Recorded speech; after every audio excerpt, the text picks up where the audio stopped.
Hello and welcome to the Overly Animated Podcast, where we take animation seriously. We talk everything animation here, including Star vs. the Force of Evil, which we'll be once again getting into right now. I'm Dylan Hysen, and today I'm joined by Michelle Anderer. Hello. Sam Quattro. Hey. And Alex Bonilla. Hola. Today, Michelle, Sam, Alex, and I are concluding our Starvember recaps, discussing the latest episodes of Star vs. the Force of Evil, the mid-season finale episodes that aired tonight, November 16th on Disney XD, and were put up on the Watch Disney app in the morning. We are discussing all three of Nightlife, Deep Dive, and Monster Bash. So an hour of new Star episodes tonight. We've been covering this entire 2-week event at the Overly Animated Podcast. Find us there or search for Overly Animated Star on iTunes to subscribe to us there on YouTube and not miss any of our future Star content. Because Star is going to be back again in December, briefly. But a lot to get into with this new hour of episodes. Definitely make sure you've seen Monster Bash, Deep Dive, and Nightlife. Big spoiler warning right now for all three episodes. Stop listening if you have not. But yeah, let's get into things. We have three separate episodes. There's a lot to get to, but Michelle, general overall impressions of the night of new episodes here. I thought these were fairly stronger than last week's. I still hold that there have been no bad, like legitimately bad episodes this season, but I enjoy these a lot. Especially, I think Nightlife is probably my favorite of the three, even though Monster Bash had twice as much time to really, get through everything. I really enjoyed what Marco was doing in seeing Hekapoo again, so that was definitely the highlight for me. Okay. Strong says, Michelle. Sam, thoughts here? I thought they were hashtag okay. It really depends on what you're looking for out of your episodes and what characters you enjoy. Personally, I don't really like Hekapoo that much. Oh. I don't like Ponyhead that much. Oh. So the first two episodes were kind of whatever. Objectively they were fine, but my personal taste, maybe not. Monster Bash, however, I really liked. I really think the whole plot and everything that happened was wonderful. We got some new reveals. And it's great. Can't wait to see where we go from there. Okay, yes, excited for the plot developments of Monster Bash. Alex, thoughts on these three? Yeah, they were better than average for this bomb, which is at this stage I'm willing to accept. I agree. I agree that Nightlife was the best episode of this group. Monster Bash was interesting because the first half of the episode I really loved, and I think if that was its own episode, that would have been a top 3 episode of the bomb. But it kind of got off for a bit, and we'll talk about that. But yeah, there were parts I loved. Hekapoo was awesome in this. Jana was pretty good in this group, and all in all, it's very fitting that the ending of this event is okay to above average. Yeah, would be fitting. Okay, interesting. Possible I'm the highest out of us four, on these ones. I thought all three of these episodes were very good, at least. Monster Bash, is potentially disappointing given the stakes of it being the mid-season finale supersized episode, but I still thought it ended up being a very good episode. There's one element that really holds me back in that episode, and we'll talk about it. Yeah. But other than that, I thought it was very good. Nightlife, this is the sequel to my favorite Star episode ever, and I think it delivered. It's clearly not as good as the original, but it's still really great, and the Marco Poo was incredible in this episode. And then you all have misidentified the brilliance of Deep Dive, which is the best episode of the event.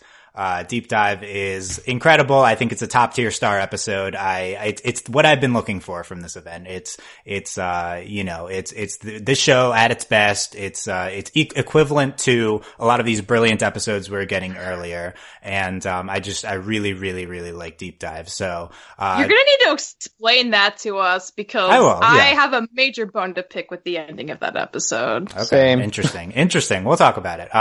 But yeah, I think all three are very good, at least. And I would say, these three are 3 of the 4 best episodes of the bomb, along with, Lava Lake Beach.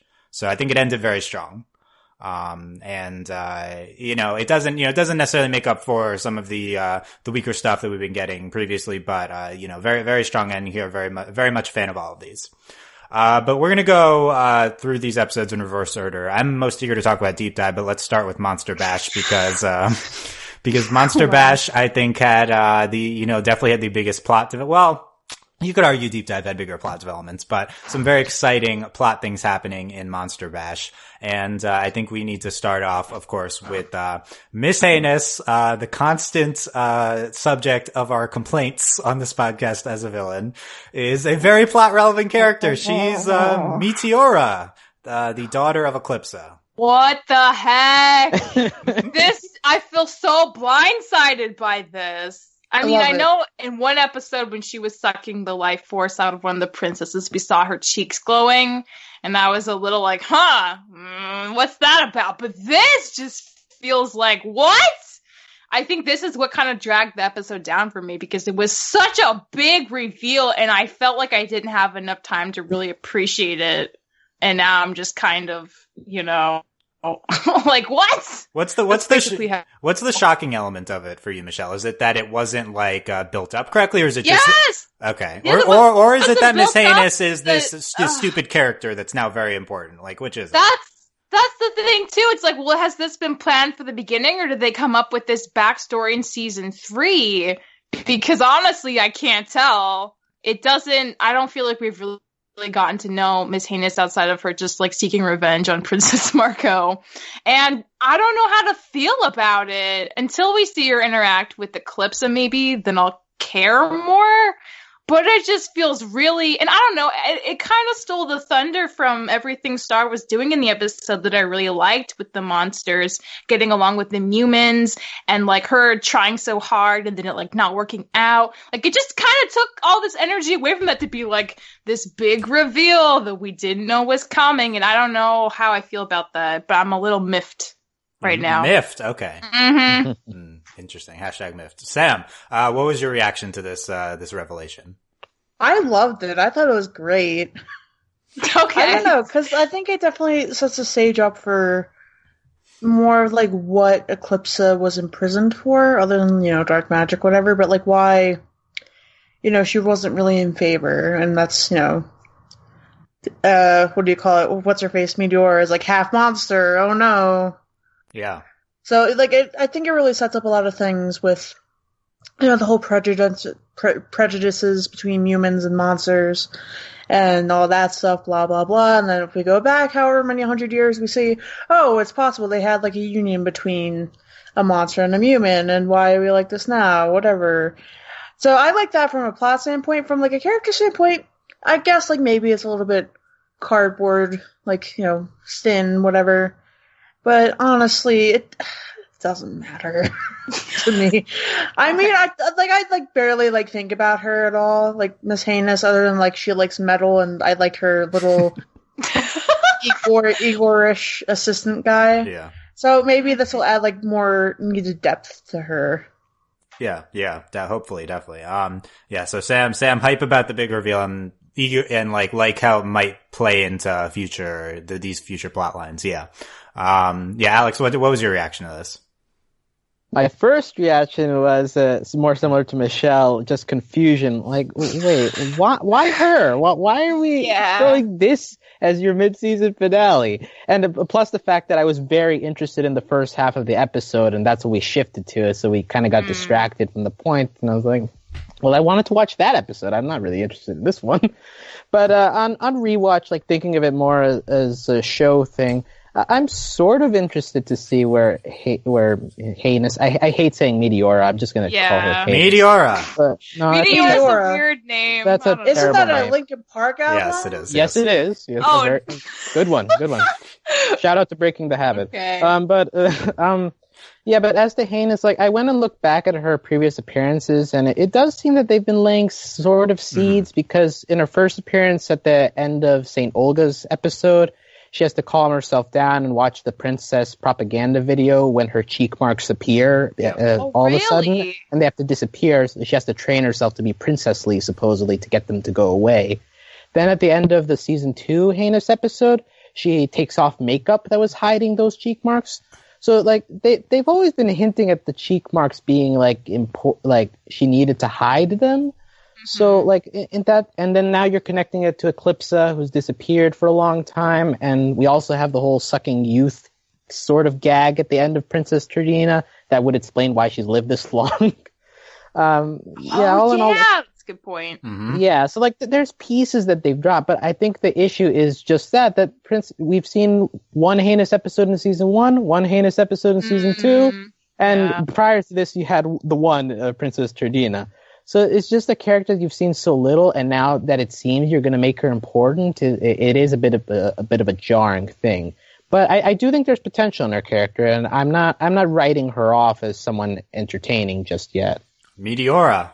Yeah. I think it's a really good point, Alex. And maybe this will give us some good flashback episodes too. Because the thing is, it's not like she lost her memory, right? She knew, like, she recognized the room. She knew her real name. So I want to know why she decided to become Miss Heinous. Because I think they were going for a memory loss thing. She did, like, really? I think it's more of a repression thing, because if you're taking into account the other episodes where she's hiding the cheek marks, there seems to be something where she never really wanted to reveal it, give that off. So I wonder if that's the way we're going, especially considering Eclipsa's bad reputation in the kingdom. It would make sense, right? If you want to, like, stay around. Look, it's possible she repressed it and like she did it to herself many years ago, but she 100% in this episode does not remember that she's Meteora before she sees the room. Once she sees the room, her memory is triggered. Her henchman asks her, "Is that your name?" She's like, "No one's called me that in a very long time." She remembers once she sees the room. She had not previously remembered. I'm very confident in that. Okay, well, we'll see. No, I don't know. I think it's very clear from the episode. She's too stupid to in the previous episodes to have been hiding this. This isn't she's just obsessed with Princess Marco. It's not like she was if she remembered that she was an important monster, she would not have been doing this, I think. Okay, personally, I love this reveal. I think that I also don't think it's that shocking. I think we speculated about something similar to this week or last week. And a long time ago, back when we had the Rasticor thing and she was treating it kind of a bit motherly, there was already talk there, like, wait, does she have a connection to monsters? That was already a thing back in season 2. Yeah, to echo Alex, the cheek mark thing has been built up from the very beginning with this character. I don't necessarily know if they had this specifically in mind, but they've always, but Miss Heinous has always been synonymous with this cheek mystery, this club's symbol mystery. And we've speculated that since, as far as we know, only Mumin royalty have had these marks, that she is probably related to Star. I think her being Eclipse's daughter is a surprise, although this was speculated on this week because of the similar, like, facial features. I think there's a post about that.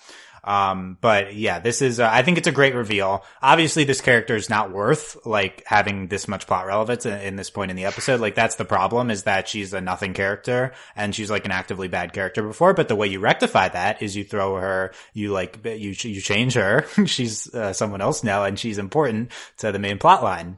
So I think the reveal is handled very well in the episode. I think it's exciting. I think that it's a good step for this. One of the worst elements of the show were the Miss Heinous episodes, and now we're actively strengthening that and tying her into the main plot. Like, it was all for a reason. I think, if anything, these few episodes tell us, especially Monster Bash, it's that everything was for a reason. The stupid pigeon episode had to lead up to the beginning of Monster Bash.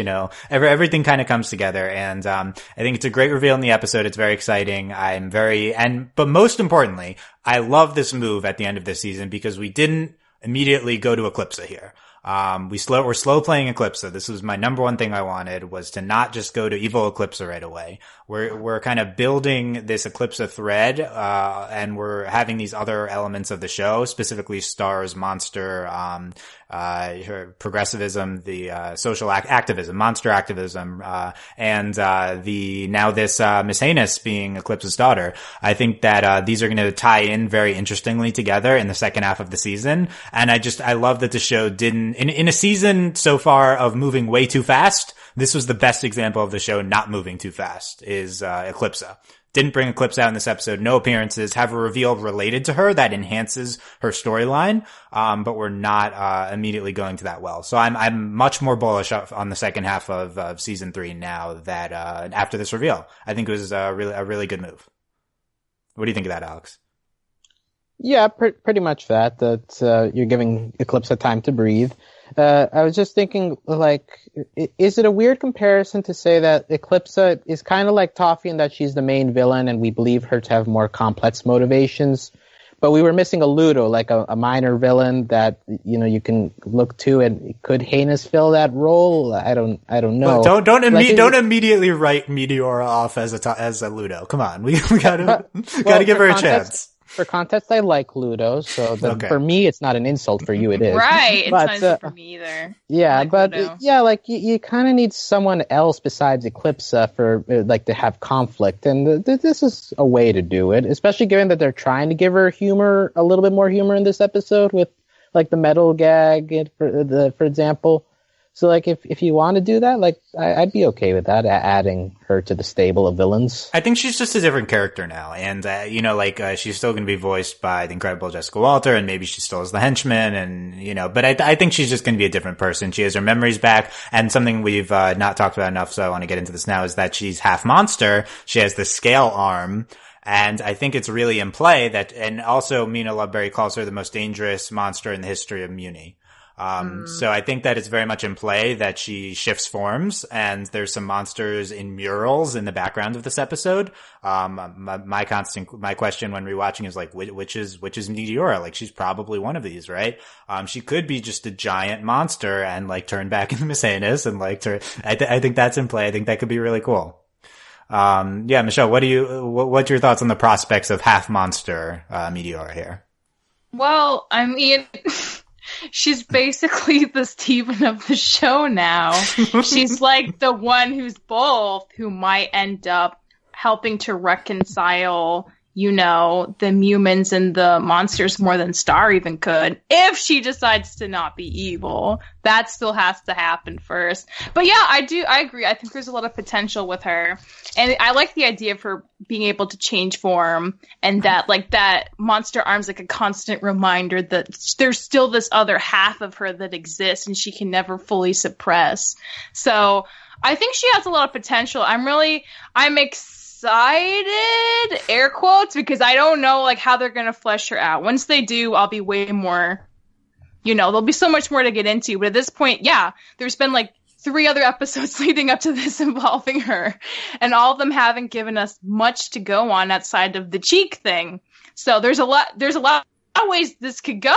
We haven't seen any of that yet. This is the first real big step we're giving her any kind of legitimate characterization. So I'm excited and just trying to keep my hope low for now, but I am excited. Low expectations. Okay. Just don't. Yeah, and it should be noted, she also has other monster characteristics in the final shot of the episode. She kind of looks a little bird looking in her face. She's got like red eyes. Yeah, it seems like she's mutating. Like, that's my read on it. I don't know if we're just emphasizing it now, but I don't know. I think she's changing form. Sam, what would you like to see from Meteora going forward? I don't want to promote her to like main villain status. Didn't we just say that like on the podcast on Tuesday? That like she's like the only villain that we have now. Yeah, but Eclipsa isn't evil yet, so the show didn't really have a villain these 2 weeks. Yeah. Anyway, I am excited about this new discovery. I think it'll be great. I don't know. It's just like monsters, man. We gotta like make the peace. We gotta make them. I don't know. Yeah, I think we're treading really like waters here. Yeah, that's accurate. With the symbolism. Yes. Some pretty blatant like racism comparisons at the end of this episode with the police stuff, right? Yeah. Yeah. Yeah. That was, I mean, this whole, the monster rights thing has been that for a while, but this was, they definitely went further with the. They're very overt, very like clear comparisons between predominantly like black teenagers or like Hispanic teenagers and the police. Yeah, definitely. In comparison to like, you know, how white people are treated. Yeah. I thought it was good that it was so blatant at the end. I think like if you're trying to do this, this metaphor, just go for it. Like this is, you know, they've been a little soft, I think, on the monster rights stuff previous to now. So I'd like to see more of this. I don't know. Like the Star hasn't done anything like this before, so it's hard to really know how it would go, but I think it's promising.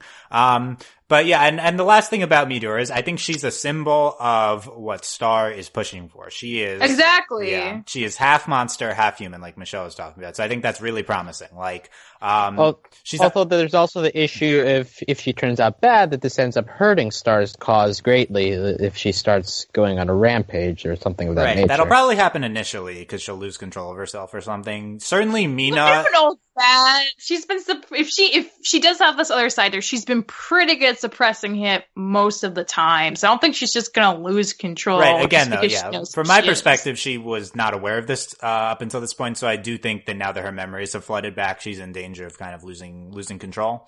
But we don't know how it works. Certainly Mina's hunting her. So, Mina's, is supposed to be hero. So that's not a good sign for how, Moon might treat this. Moon's probably going to be anti-Meteora. And Star might stick up for her. And that might be this conflict going into the second half of the season. I'm very excited for that type of thing. Okay, but let's talk Mina, I think. Mina Loveberry. Oh, wow. That was awful. That was just painful to watch. Yeah, it was hard. What was painful, Michelle? She was she was trying to destroy her, and she, like you were saying, she called her like the worst monster that ever existed, basically. And Star's bringing up these points. Well, she's like part of our family. She is a butterfly too, and like Mina just does not care. She doesn't see her as anything but a monster, and it's just really harsh. Yeah, harsh, definitely. My issue is that the only thing we've seen of present day Mina Loveberry is her having lost her mind at this point. She's cray. So I don't take anything what she says seriously. Like, for all I know, the most dangerous monster in history doesn't mean anything. And so in the end, this is just a crazy extremist doing vigilante justice. And also, like, at the end, she gets very ripped and giant. Like, that just came out of nowhere because as far as I understand, she wasn't a magic user. I'm not sure if I'm wrong on that. I think we'd maybe seen her in that form before, like in flashbacks or something. I don't know. Maybe, but just the entire thing felt off, and Mina was a bad addition to this episode. Sam, what do you think of Mina before, and how do you think she was used here? What even episode was she in? She's in the episode with like the dog lady, right? That was kind of like a throwaway episode. I never really expected to ever see her again, but here we are. And then you have her in the flashback of Moon the Undaunted, where she's making people sign the treaty. Actually, pretty competent. Yeah. In the flashback before she gets crazy.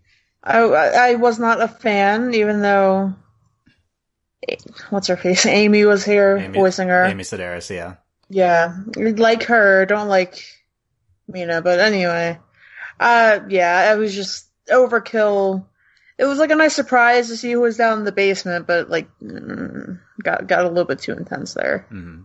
And then she just flew away with her hair, so like that was really, like, I thought it was funny, but I was just, like, still kind of, like, dazed at everything that had just happened. Yeah, but my reaction is, oh, man, we have to see her again? She's not dying. Yeah, probably. I think the weird thing is that Mina is supposed to be credible in this episode. I believe her when she says, I believe her in this episode when she says the most dangerous monster. She's a legendary hero. She's the most notoriously anti-monster figure in the Star world. And, she's like this monster hunter, or at least that's my impression, because she hasn't really been on the show. So I think it's just, she's here to she's in charge of preventing the most dangerous monster ever from getting out. I think we are supposed to believe her. Like, I don't think we're supposed to just say, oh, crazy Mina. Like, I think she's kind of villainous in the episode because Star opposes her, but I don't think we're supposed to take what she's saying as, as lies. So Mina's the elements that I was referring to in the beginning that really kills this episode. Like, I think this is a really good episode. I love the twist. I love the first half, like Alex was saying, and I don't mind it transitioning into this big twist and plot thing. But the problem is Mina. Mina is, a really terrible element here. She's just not interesting at all. And the worst part is that she's no build up into this episode.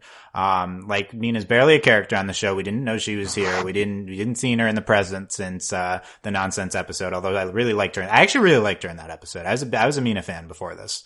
But Yeah, this Mina is just representative of all of the problems the show has had in this past 2 weeks, moving too fast, not building things up. For some reason, Star doesn't feel the need to build up a lot of its plot revelations. I think we see a little bit of that as well in Deep Dive. It just does crazy things and it doesn't build up to it. Yeah. That's the problem with that episode. Right. I mean, it's the same problem with Toffee, that episode. It's the same problem, with, the reveal, the heinous reveal here, although I think the heinous reveal is the best example of it because it didn't really need build up, in my opinion. Well, and the thing is, like, if you look back, you can see that there were seeds of this. At the very least, they gave her Princess Turdina. Well, what have you given Mina? Anything? Right. Yeah. No. At least they they clearly had foreshadowing with heinous, even though it was like not great foreshadowing. Like I didn't care about it. The Mina stuff comes out of nowhere. I don't know why she's an element to this episode. Like, star writers, please, like, include threads of your plots before the finales. Like, I don't know, we just keep doing this, and it really hurts these finale episodes. I don't think the star finales are the strongest episodes of the show consistently. And like, once again here, this mid-season finale, I think Mina's like, by the Mina fight, I mean, it's cool, it's well storyboarded. I don't hate her being an anti-monster figure in the show, especially because she's Star's idol. That's something that's not brought up here. That'd be an interesting element to bring into it. Star needs to oppose her idol. She's fighting her idol here because she's on the wrong side of this, monster activism.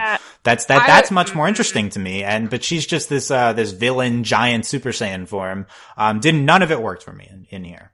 I will say the only thing that worked about Mina was like how strongly she was opposing everything Star was trying to do for monsters, because that kind of nailed in the fact that like this party was not going to work out. This idea that Star could just like get these people together and have it be nice was very unrealistic, and it's not that easy. And even like before Mina got involved, just like once the people started going missing, the humans were like playing into like the bigoted notions they already had about monsters and very casually saying very hurtful, bigoted things to them, like to their face, and they didn't care. Like, well, it's in your nature, right?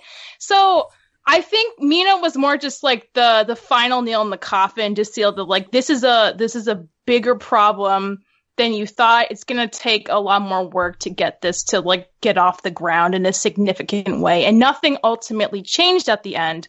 After the police thing happened, Star's like, well, you want to come to the after party? And the monsters are like, no, I think we've had enough. We're just going to go home. This kind of thing happens to us all the time, literally. And I think like that's the only thing about Mina that I thought was working for the episode, that she just represented so much of like old Muni culture mindset, and was just so unwilling to talk to Star about the fact that Meteora was like, she was part of the family. Yeah, that's like the one credible thing I can say about like that angle for what it did in reflection of like the rest of the episode as a whole.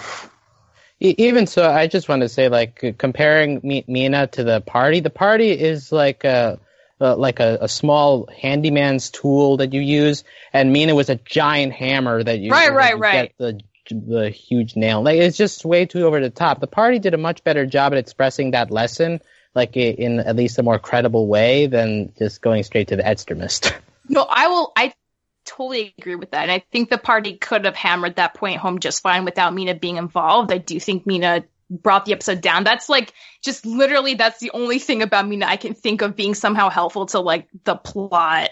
Yeah, so because that's why she's just in the way, right? The reason we bring Mina in this episode is because she's the anti-monster figure. Yes, that's why she's in the episode. So I don't mind her in that role. I think that's an interesting prospect going forward, like I said, because especially if Star is opposing her and that creates some conflict in Star. I'm just desperate to get any like inner Star plot stuff, as we talked about last podcast. But this is it's just unsuccessful as the anti-monster figure, because she's not credible, because we know she's like not sane, and also because we just haven't seen her and we don't like trust her perspective, like just because she hasn't been on the show. It's like she's the wrong choice in this specific episode to represent the anti-monster sentiment. It doesn't work because we don't care about her, basically. I'm open to being better going forward, but certainly in this episode it wasn't successful. Yeah, I mean, I totally agree with that. Yeah.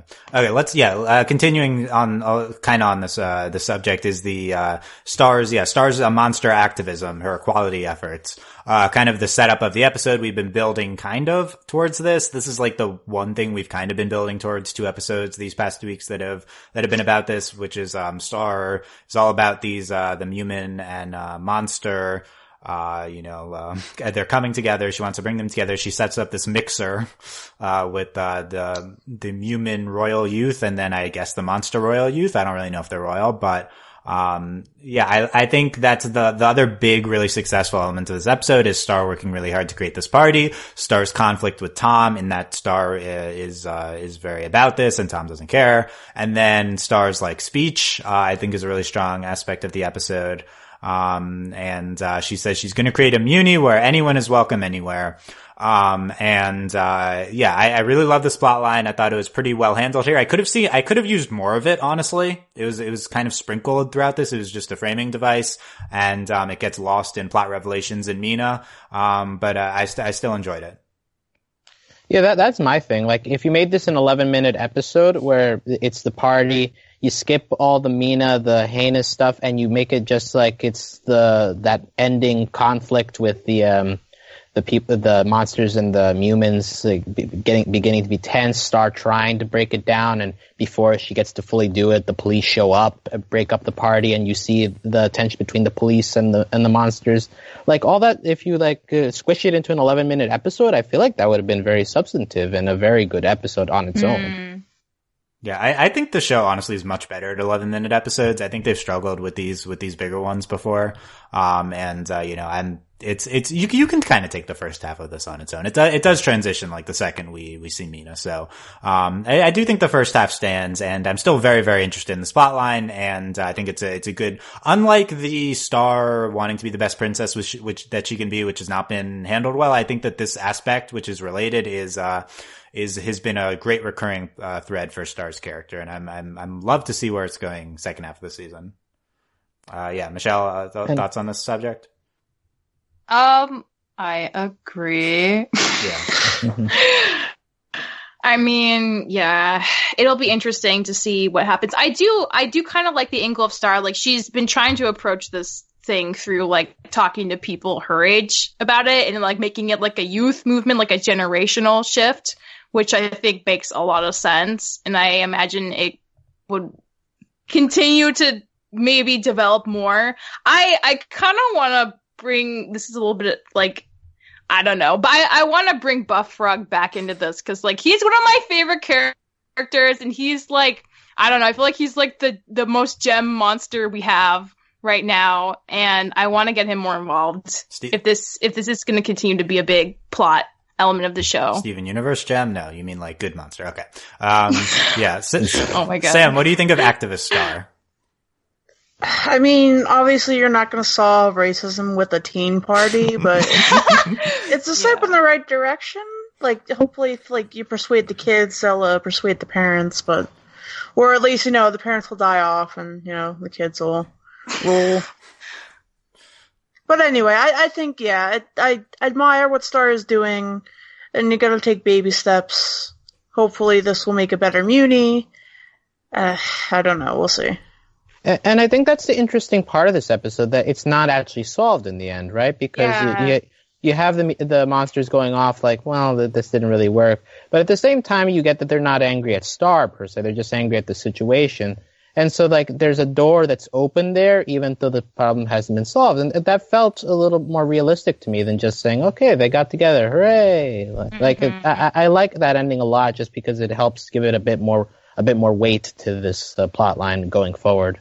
Yeah, I agree. It was really well handled, and it's like, this is a great way to end it. And I'm very bullish on all of the plot threads we end up with, honestly, like this, the Meteora stuff. Even Mina, I think, has the chance to be much better going forward. So, like, despite maybe the episode not coming together in the second half, I think that there's a lot of promising plot threads. This one definitely included, and I think it was very good here. I'll mentioned and kind of related to this, the biggest party stuff takeaway, like the slice of life stuff, that I got the most out of was the Tom Star, interactions.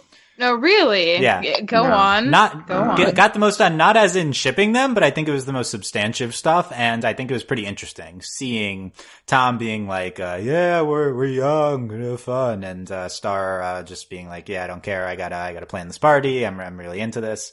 And there's this one sequence in particular with like everything from like the punch and the ice until that was really good. Yeah, until the end with Marco and Tom talking. I think that's maybe the strongest part of the entire episode is all of this. And this is one of the best uses of Tom's character, honestly, because he's like genuinely a jerk here, which is what he's supposed to be, I think. But yeah, we see Tom and Star, and Tom's, like, trying to like be romantic with Star, and Star like kind of blows him off, but then she blows it into his mouth and kisses him on the cheek a bunch. That was interesting. I like that because it felt, I like when Star feels young, like, she's a kid, and I like that, the Tom Star stuff maybe seems too serious sometimes, and, it's cool seeing how, their 14-year-old romance interactions go. Were you feeling it all, Michelle, the Tom Star, even with this scene?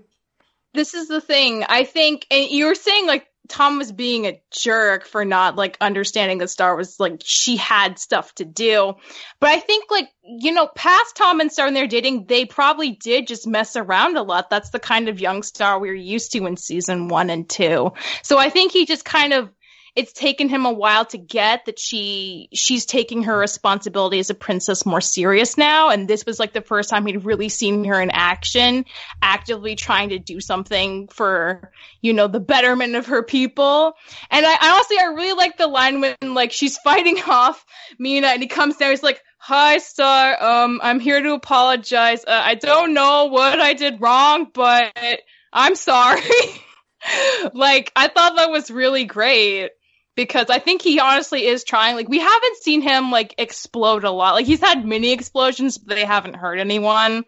And it really seems like he's becoming a lot more chill. And I think the relationship's, like, pretty harmless. So I don't ship it, but I don't not ship it. Because it seems like a legitimately fine relationship for the most part. Oh, that's too far. No, it's not. Did anything bad I mean, she's busy. Well, look, I'll say what Tom's Marco, doing. So like, I think Tom in the scene you're talking about with Mina, it was being a jerk because he's like, I don't know what I'm sorry for, but I'm sorry. No, he's legitimately confused. He's not. I know, being, but like, he shouldn't be confused. He needs to understand what he's apologizing about. He does better at the end. That's the scene when he really shines is in the end because he actually apologizes for what's wrong. Like before, he's like, I guess I'm sorry, whatever is bothering you. If you say sorry and you don't know what you're sorry for, it's like not genuine. Like, oh, I'm sorry that your feelings got hurt. Like, okay, whatever. The only time I think he comes across well is at the end of the episode. But the thing he comes across worse isn't with this talk with Marco. Because he says to Marco, why don't we just, I don't know why we're not enjoying being young for just a little longer. Marco says, she's trying to fix centuries of bigotry and social biases that plague Muni. I like using bigotry there. Good. And like I said, getting more explicit with it. And Tom's like, I'm just not into politics. Which he's like, but you're a prince. Yeah, that's like the biggest, jerk thing Tom has said. It's so relatable to like current young males. Like, Tom is, just awful with that line. Star's like, I want equal rights. Tom's like, not into politics. Like, that's a horrible response. This is not politics. This is, equality. And, this is what we hear from a lot of people. They're just, they're not into giving people basic rights, and they treat it as politics. It's not politics. Tom comes across as a huge jerk to me in the scene, and it felt very relatable to a lot of people you see in the current world. Sam, what do you think of that? What do I think of what? Of Tom being a jerk with that line. Do you and overall in the episode too? I don't know. Tom, I'm over Tom. He just needs to go away. Why is he a character?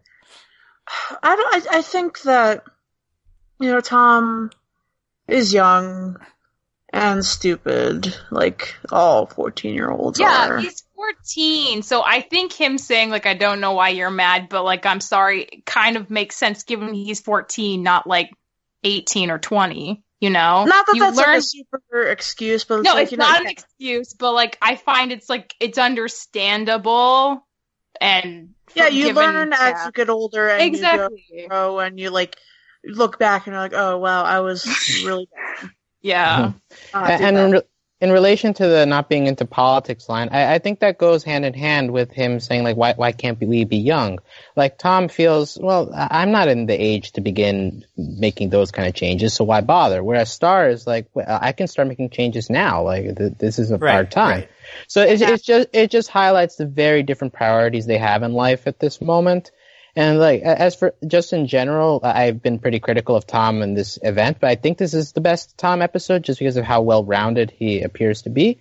But also, I think just for the Starco shippers out there, like, I think the shows pretty clearly this isn't going to last because just of how different their views on life currently are, it came very much into relief. Alex reassuring the Starco shippers? What is this?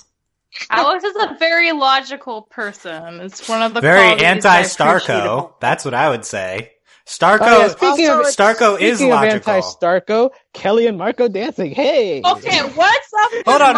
Okay. Like so hot to so many ladies all of a sudden. Hold on. What is this? Come on, we've not finished with Tom first. Okay, but yeah, they're definitely clearly the thing they're going for with the politics line is is what Alex said. It's the different perspectives on life. Yeah, I'm reading it into a second level, but yeah, they're going for that. They have different priorities right now. The problem is I don't get why these are Star's priorities. So like I buy her standing up for monsters. That's great.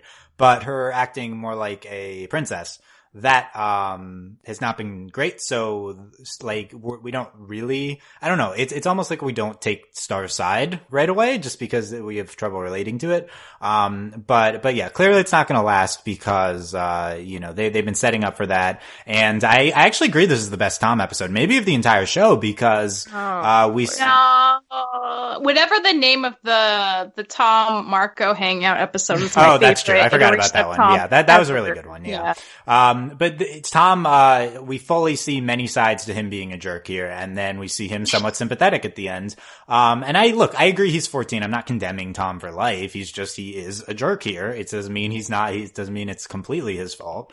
He's not great. He's not right for Star. Let's end this. Maybe Tom just needs to go to therapy and just talk some things out. He's been doing it. He's had anger management counselor with him for most of the show. We haven't seen him other therapy. Season, yeah, what did he do? Maybe he needs to go back. Yeah, I think he needs to go back to anger management. But I am surprised that we've been talking all week that Tom Star would be done by Thursday today, and no, it's not. So wrong. Yeah, it's not, but it's on its way. Right. There. This is basically, this is planting seeds for the end. They're fine at the end, but you see a lot of reasons that Star could immediately break up with him. Like, just everything in this episode is reasons. So yeah, I thought that for me, that was I hate Tom, but that was the highlight of the party stuff. But as Alex mentioned, Kelly, Ponyhead brings out Kelly, and she's there for 5 seconds and dances with Marco for 2 seconds. It was a glorious 5 seconds. Whoa, do you ship them, Alex? I just want Kelly to be answer happy. is yes. Oh yeah, that's fair. Yeah. What is it, like the sword hand dance or whatever they call it? Oh, that was great. Yeah, that was a nice callback. I enjoyed that. Yeah, Michelle, let's talk about Marco with every girl on the show. Marco's growing harem. Let's talk about that. He's the Katara of the show. He's the protagonist in a harem anime, and we have Kelly here, Star, potentially Hekapoo, Jenna, Jackie. Oh god! Again, not Janna. Problem. Janna, I think the last episode. We'll talk about that. I don't think Janna's into him Janna just does her own way. But being nice to a boy does not mean she teases him in like an elementary school way. That's what I'm talking about. But it's what do you think of Marco's harem, Michelle?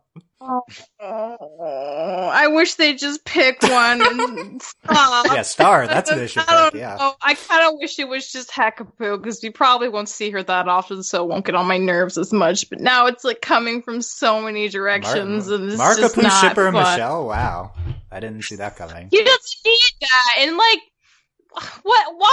Why are friendships just so impossible to believe? Just because you're nice to someone. who's the opposite gender and you're straight. I agree with this. I agree with this. Every girl who's his friend to be like, oh, Marco, you're so nice. Blush. Like, no! Come on. Just be friends. Be supportive friends. Those usually last longer than relationships romantic anyway, so they're better. So make them look good on your show. Stop with the crushes. No more crushes ever. I do think they did a job of I don't think there was a blush on Kelly, so I think they left it to be interpreted as platonic, and I'm perfectly okay with that if you want to do it that way. Sam, you agree with Michelle? Yeah, I definitely agree. We need to stop with the shipping. Start with the friendshipping. Friendshipping. Yes. Friendship. Yeah, okay, here's my counterpoint to this. Only Star and Jackie have been shown to be explicitly have romantic feelings for Marco. I don't think any of these other ones are. What about the fandom? There. The seat's there for the fans. You all know it. That's what we're discussing it right Kelly now. Stuff is, the Kelly stuff is just there's sweet. There's no way they're doing it accidentally with Hekapoo. Yeah, exactly. Right. Well, I mean, clearly we'll talk about that. They have tension, but that's like a gag. That's like, that's like an older Marco thing. It's, I don't think the Kelly stuff is, they can't help themselves with hinting at ships, but it's not overly romantic. And I don't think we're going to see Marco Kelly dating. We kind of predicted this at the end of the beach episode. Kelly would probably barely be in the rest of it. And, here she is for 5 seconds. Alex, do you agree they're not going to be dating in the second half of the season? Oh no, as much as I'd like to see it happen, just like for the one date episode and then Kelly breaks up with him, I guess Kelly's just going to stay being a side character, popping up maybe like 1 or 2 adventures, and that'll be it. Why is she in the intro? Yeah, that's what I'm saying. She's in the intro, so they got to stick her in a couple of episodes, but I don't expect her to truly be a main character. Yeah. She'll be around as much as Tom is around, probably. Or Jana. How many times have you seen Jana this event? Twice. Not that much, twice. Yeah, twice, yeah. So, the intro has been very deceptive. Last thing I want to talk about with this episode is the location. We are at, Alex, what's this place technically called? The Monster... Yeah, I think the Monster Temple is what people have called it in the past. Yeah, Monster Temple. This is, I did not even realize this on first viewing. This is where Ludo was hiding out in season 2. I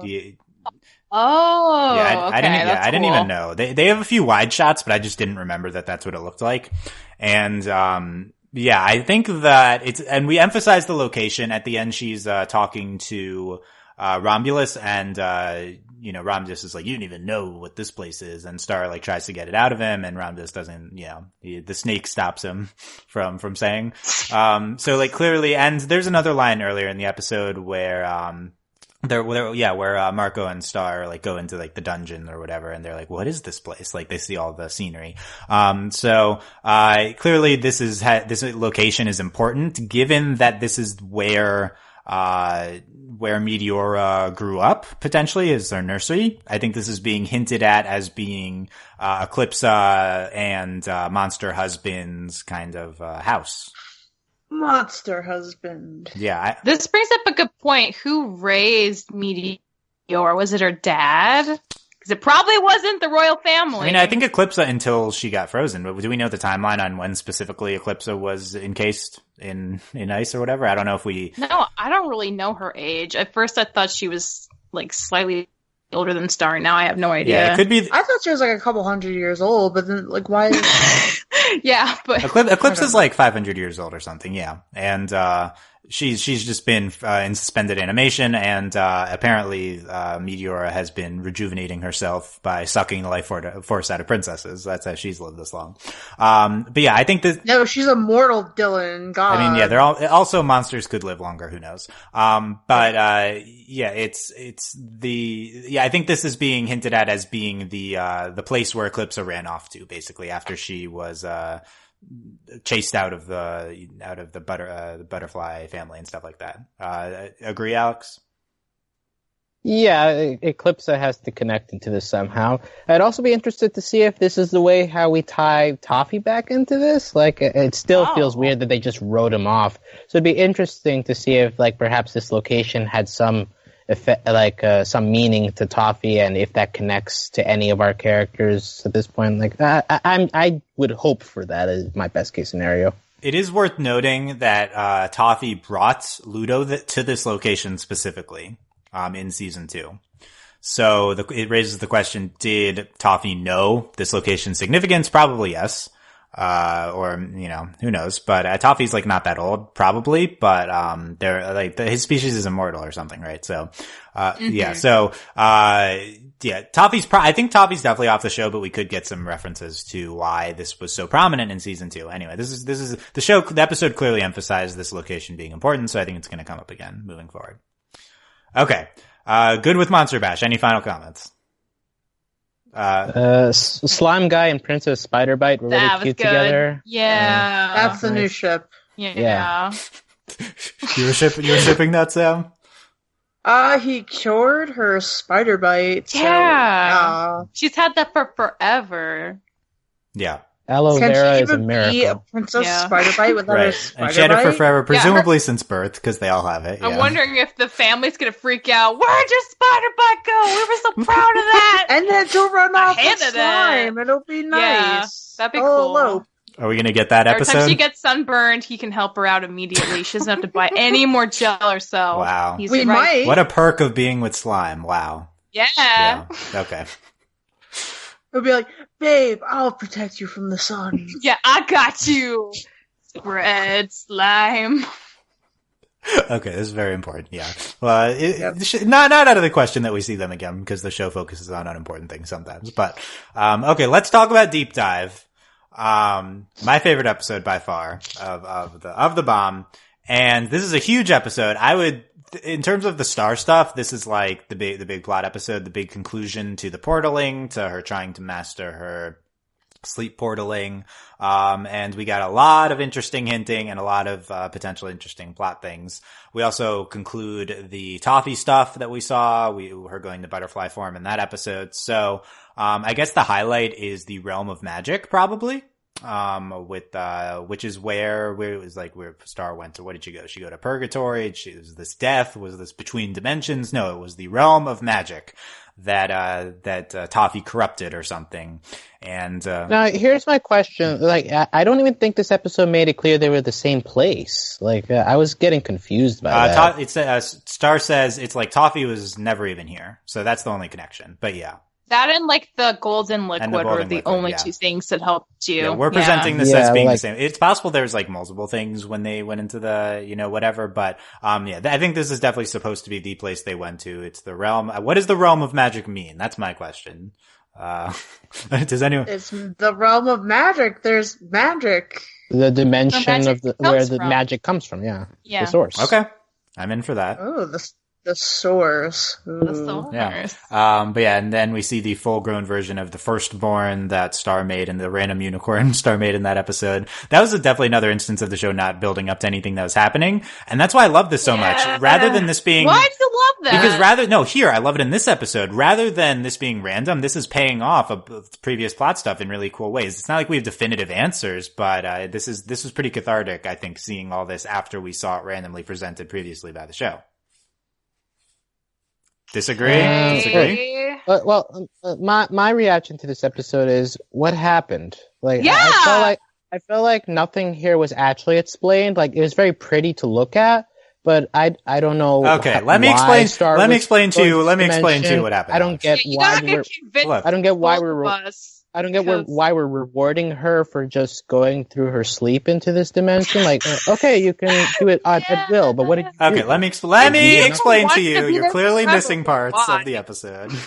This isn't going to be a satisfactory explanation, I can tell. But here's what happens. Star was being called by the firstborn, the song of the firstborn, which is this unicorn she created because You know that. because Okay. the unicorn wanted to teach her how to master the avatar state. Her He didn't butterfly. teach her. She just woke up and she knew how Yes, to I do understand- it. I That's understand what this. made me I understand so this. mad. I don't think it matters because this is not something that we'd spent a lot of time being frustrated by, the fact that she can't manually change. It just was one episode. I do think Well, it matters because we've yeah, been so many episodes with her sleeping and going through portals in the background. It felt like it was leading up to something really important. And then for her to just wake up and be able to do it without like learning to practice it by literally just going to the magic realm and seeing the unicorn for a hot second and almost being hypnotized and convinced to live there forever, by the way. Like, what's up with that? She just wakes up and knows how to do it herself. It doesn't feel earned at all. Okay. It took barely any effort. And also, this is an extension of the issues that some of us had with Toffee, right? With that episode, because it also went into this dimension of magic. It it's stuff that looked interesting, but in the end, you're like, wait, where was the setup for any of this? Like, where'd all this come from? Okay. Yeah. And I think just in general, this is just continuing the show's difficulty with dealing with this side of the story, the whole like Star mastering magic. It all happens, but you don't really understand in the end why it happens or what she did to earn this. Okay, let me explain. And I do agree that this episode continues the show's difficulty explaining things. I would have liked more firm explanations, but we have this plot line where Star is apparently the most one of the most powerful magic users ever, and this has been something that we've constantly threaded throughout the show. Meanwhile, we also see her turn into butterfly form, which is paying off the puberty arc, and we see that she turns into some sort of her own special form. I guess her mom says it's similar to what she had, but so she's called to the realm of magic where she previously had been thrusted.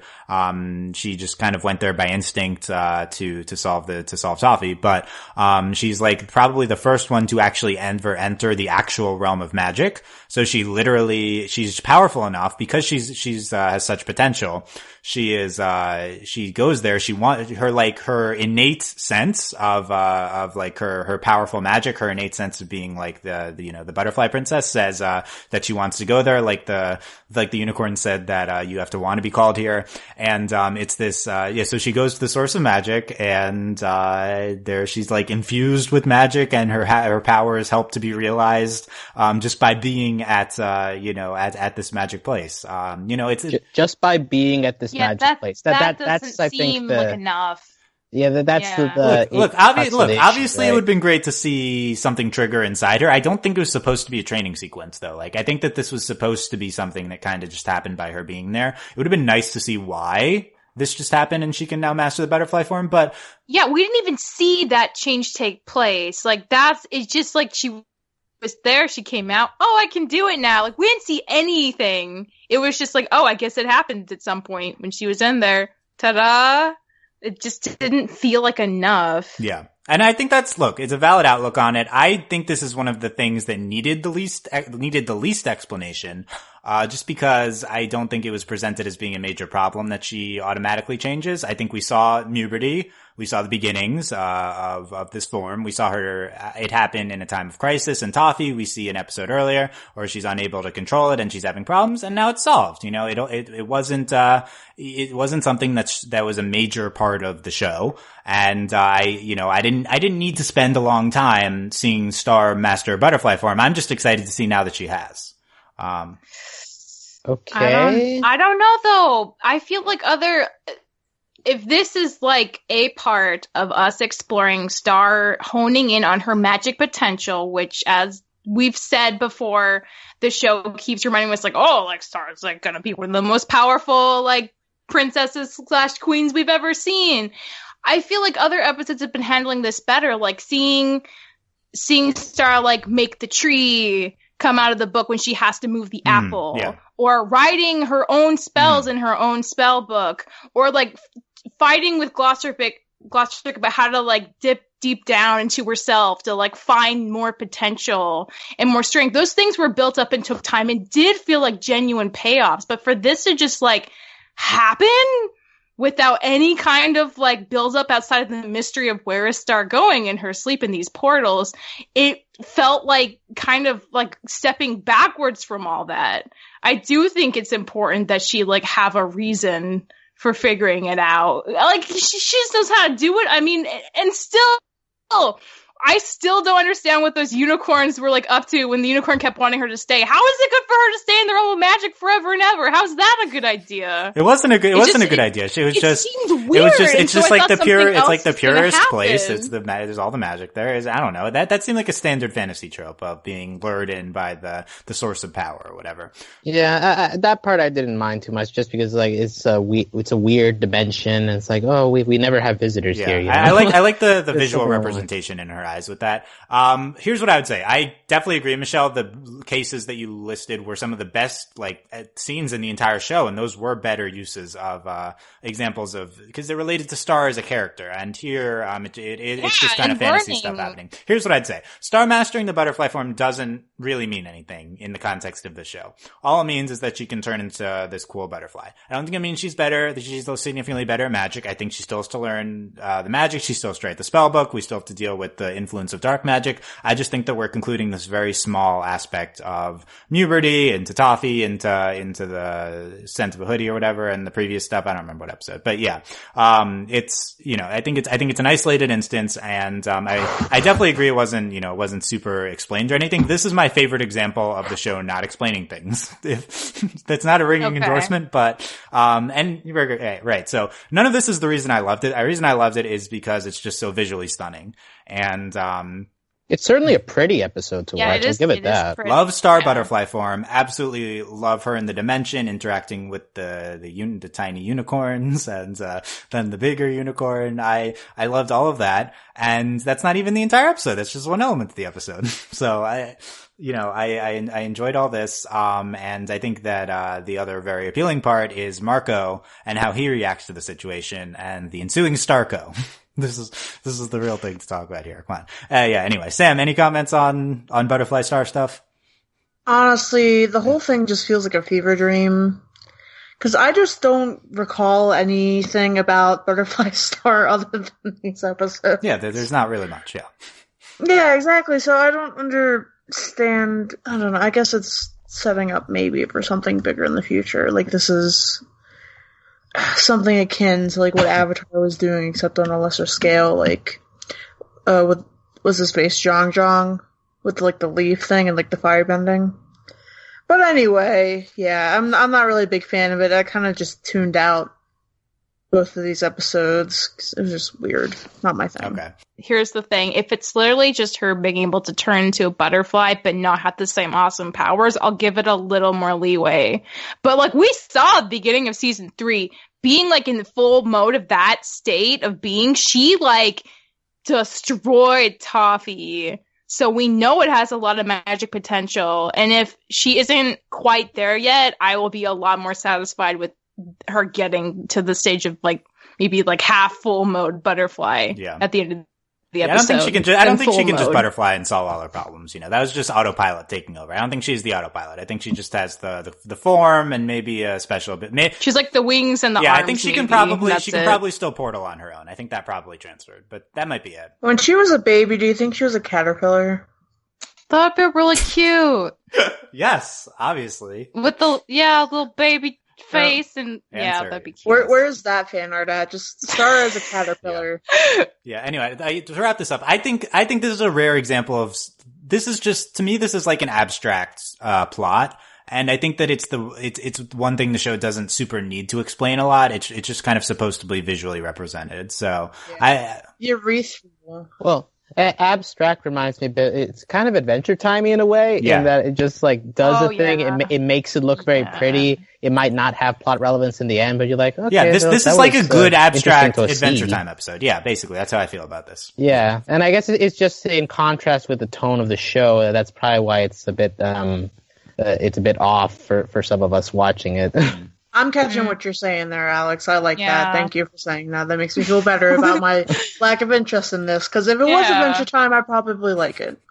Yeah, well, not everything would be Adventure Time, but like I said, the other big aspect of this episode is Marco and this Cheeks thing and the ensuing Starco. So it's not just the gorgeousness of Star mastering butterfly form. I love this as a character moment for Star. I love it visually.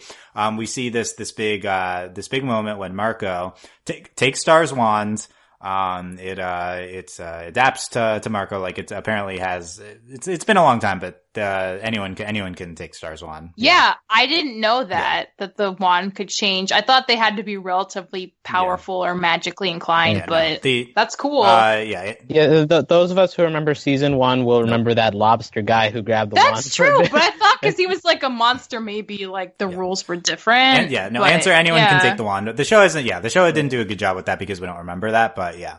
And then it forms the Star, and then Star casts the all-seeing eye, and moons on his cheeks light up. And it's a very striking visual, and has led to a lot of speculation. What was your reaction, Michelle?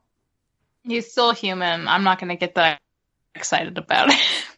I think it's fine. I don't think he's like suddenly. Well, what do you think was happening in the episode?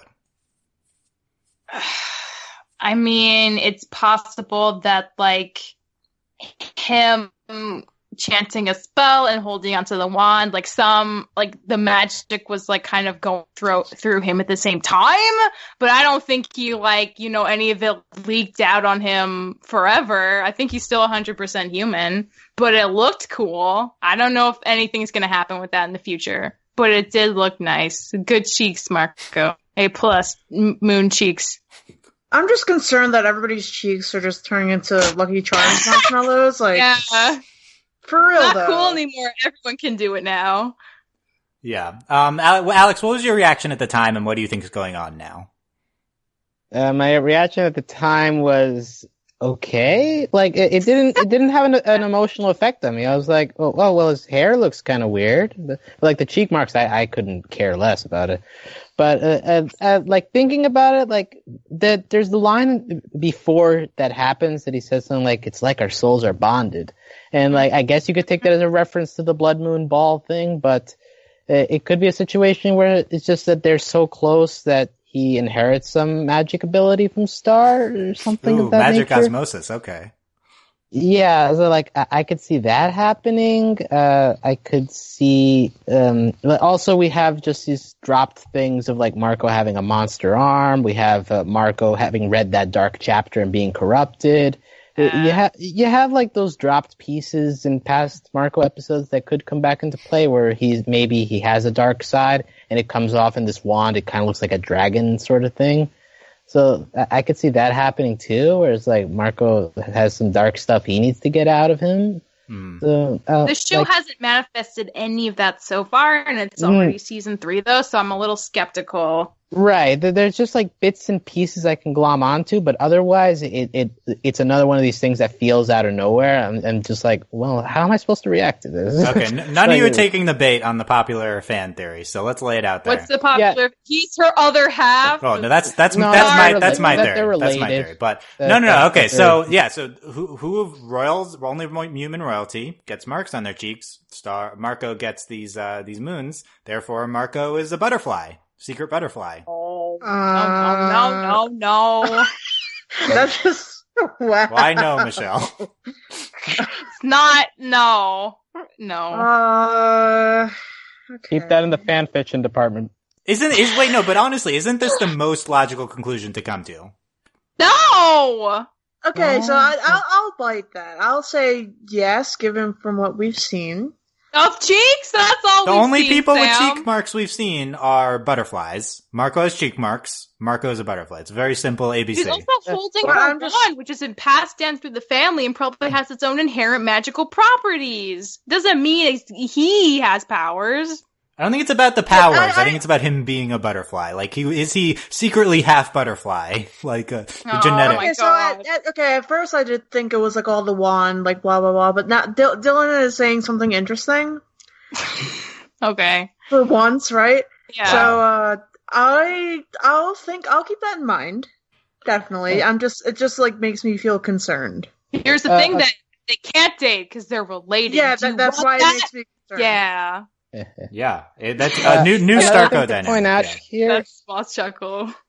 Yeah, another thing to point out here is that this is very close to the heinous episode, where we also have the whole cheek marks thing being important, and like her cheek marks light up at the end, where she's like remembering who she is, that she's a royalty, And I think also in Princess Turdina, her cheek marks lit up when she got infused with the energy to keep her alive.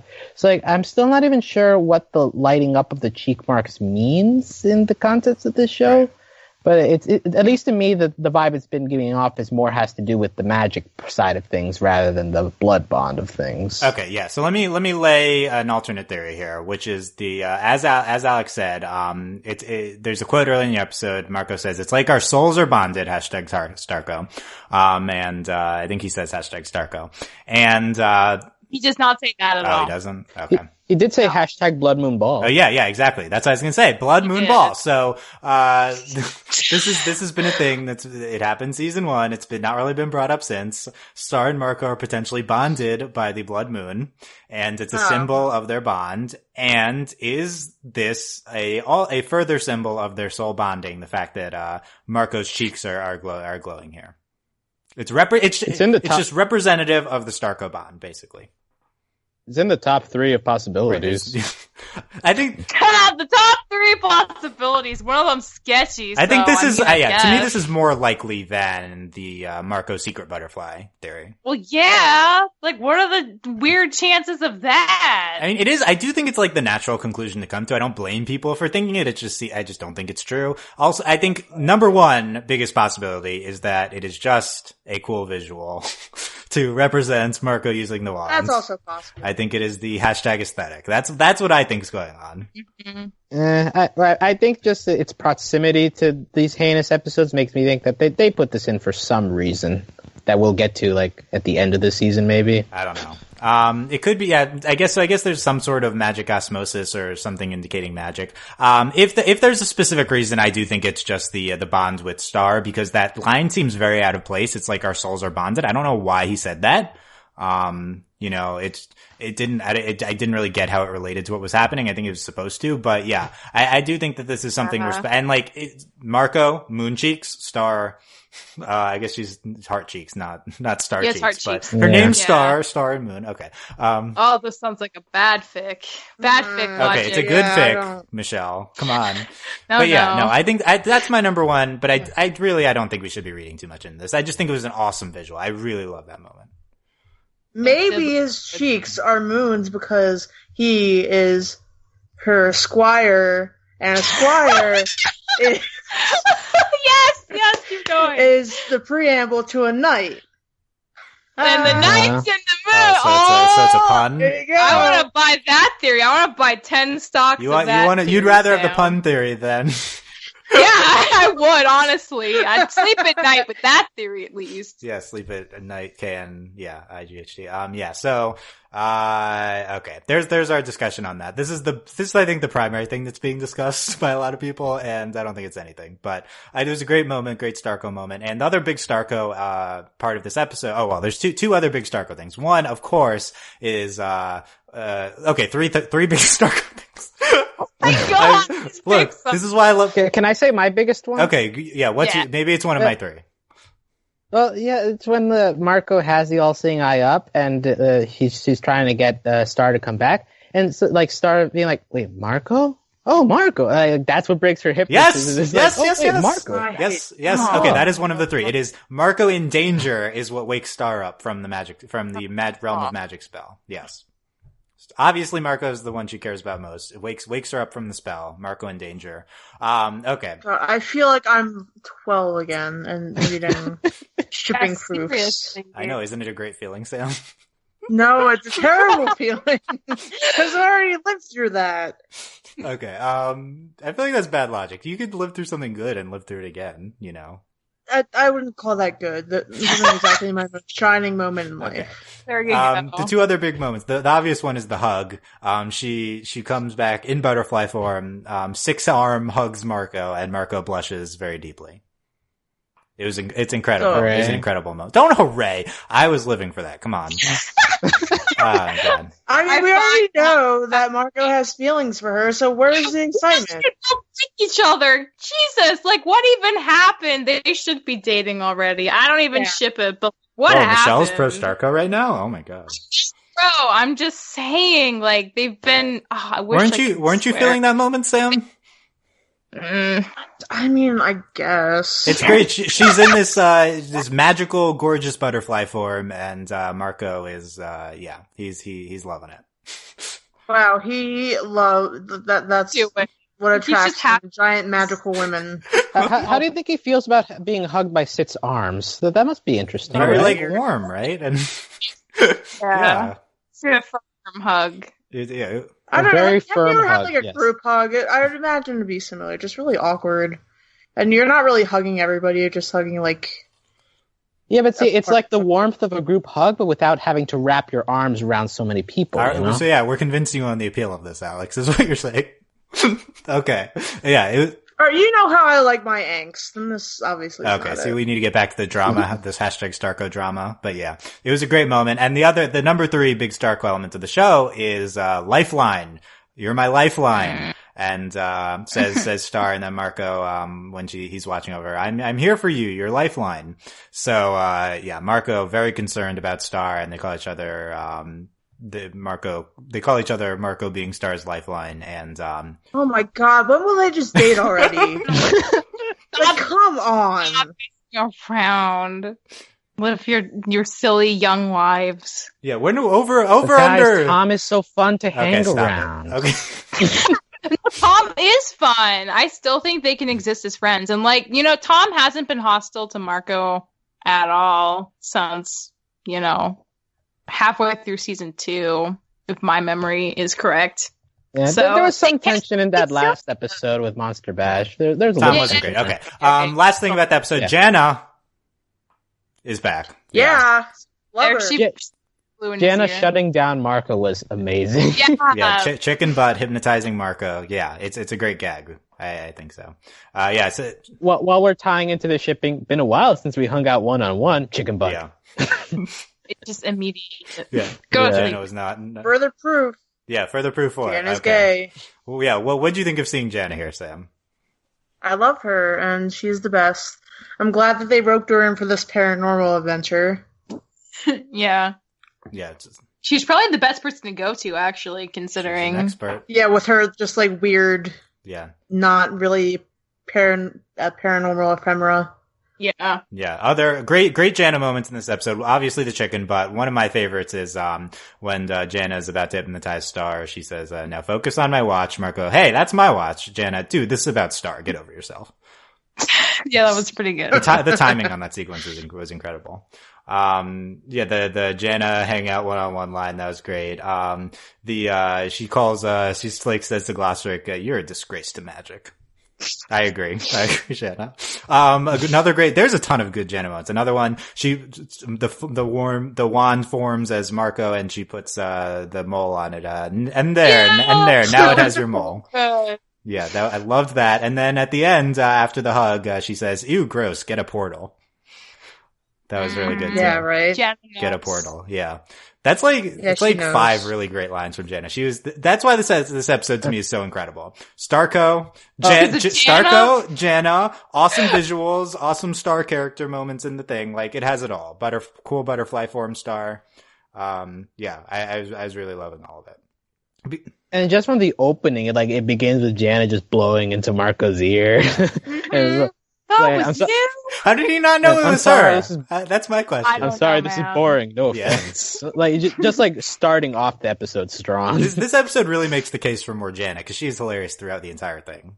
Like, why is... Where's her spinoff? Yeah, where's the Jana spinoff? Yeah, more Jana episodes in the next half of the season, please. That's my Yes, request. please. Yeah. Yeah. Okay. There you go. That's a deep dive, and hour 15 into it. Let's talk about nightlife. So, Hekapoo, the sequel to Running with Scissors. And my favorite episode of Star, and Hekapoo is here, and she was glorious, right, Michelle? Oh, she was really glorious. I loved her in this episode. Yeah. It's Hekapoo, top 5 favorite character for me. Loved her here. Alex, what do you think of Hekapoo here? Yeah, she was fun to hang around. I like that she is very, very strict with Marco in the end, and while she's like, "Oh, I can't resist your adult voice," but she's still like, "No, you're not useful to me for work purposes." Yeah. Her job comes first. That's good. Yeah, so I enjoyed her personality here. Her interactions with Marco were very interesting, and her getting angry at Marco at the end had some emotional weight to it. So all in all, a strong episode for Hekapoo in the brief amount of Hekapoo episodes we have. The number one highlight, as you mentioned, of the episode is Marco in his adult voice says, "Pretty please, H-poo," and oh my god, and Hekapoo says, "You know I can't resist your adult voice." Yeah. That's the number one moment of the episode. It was incredible. This is the only Marco and Hekapoo is the only hall pass for Starco that I'll allow. This is it. Wow. The only hall pass? Is that the right word? Well, I think it's potentially accurate because as we're talking about Running with Scissors a lot, there's a lot of sexual tension between adult Marco and Hekapoo, right? And I think it's very clear, and I think a little bit of that is back here in this episode. No, I'm not talking about this. I love That's what these episodes are about. Oh my goodness. But yeah. Well, I don't get. Yeah, sure. He's 14. No, but then he's like 30. So I don't care. I think 30-year-old that has that kind of good body. He's probably like 23. I do want to say this episode, like with Running with Scissors, we had that whole implication of, did he actually age in all that time? But here it's made very clear, okay, he's just a 14-year-old in a 30-year-old's body. Nothing has changed about his personality. No. So I wonder if in that sense it lessens Running with Scissors a little, the fact that we don't really carry that concept over. I do. Go on. Look, no, stop. Don't drag Running with Scissors. I do think that this episode kind of takes away the point. It tries to be the sequel to Running with Scissors, and it loses the whole point of the episode. So in that regard, this is the big reason why I think this isn't a standout episode, because it doesn't have the heavy emotional weight of the time skip. It doesn't have the weight of Marco being 30. Right. He's just changes form depending on what dimension he's in. Now he's 14, then he's in his other form. So it just really loses the emotional weight of that episode. None of that's here. Also, I do want to say, it does have emotional tension. It's really strong, especially in that final scene where Heck was like, "Wait, you knew about this? You didn't tell me. We've been working together." All that really worked for me. I felt the tension a lot. It doesn't. While it would have been nice to bring the whole Running with Scissors concept on its own, this is a strong episode. I agree.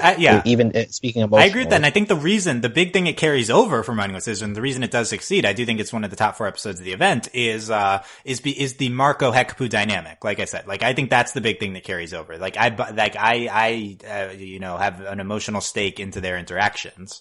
And, we learned that Marco's been, helping her close Star's portals. We see various adventures that they've been going on, and just the drama of Marco needing to go back to Star versus, spending more time with Hekapoo. I think that really lands.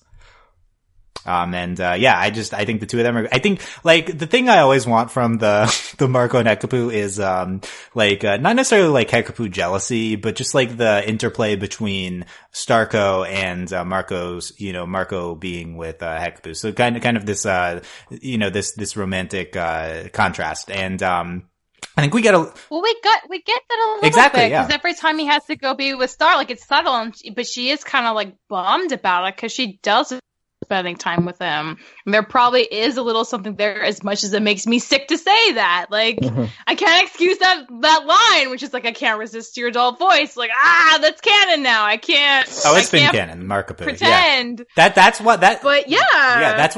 I think it is there. Also, there's a line at the end that really stood out to me where Hekapoo rides off into the sunset by saying, "Star's lucky to have a squire like you." Yeah, it could be read as sarcastic because obviously Marco has been failing Hekapoo a lot, but at the same time throughout the episode you've gotten that Marco has the connection to Star, that he always needs to go check on her. So it was an interesting line reading because it could be interpreted different ways just based on how the episode played out. I really like that as an ending to the episode. Yeah, that was the line. That was the line I was going to highlight. I do think it's there. I do think this Starco versus Markapoo drama is present in the episode. Well, it's not versus because it's never a contest. Marco being so he's sorry to Star that he was hanging out with Hekapoo, but he never feels bad about going back to help Star when he's with Hekapoo. And I think that's what she picks up on, and that's why she knows she's always going to be his number one priority, and she needs to find help elsewhere. because he can't be reliable because Star's always going to come first for him. It's no contest to because Marco is committed to Star and the Starco is the OTP. So that's why it's no contest. Yep. And no, that's I like adventures, but I like keeping you safe more. Exactly. Yeah, that's like this episode is almost exactly what I wanted. Like it was incredible. Yeah, that line, Star's lucky to have a squire like you. Like just Hekapoo knowing that she's never going to be Marco's number one. And whether that's just as an assistant, like Marco's kind of an assistant to both of them, or as a romantic interest.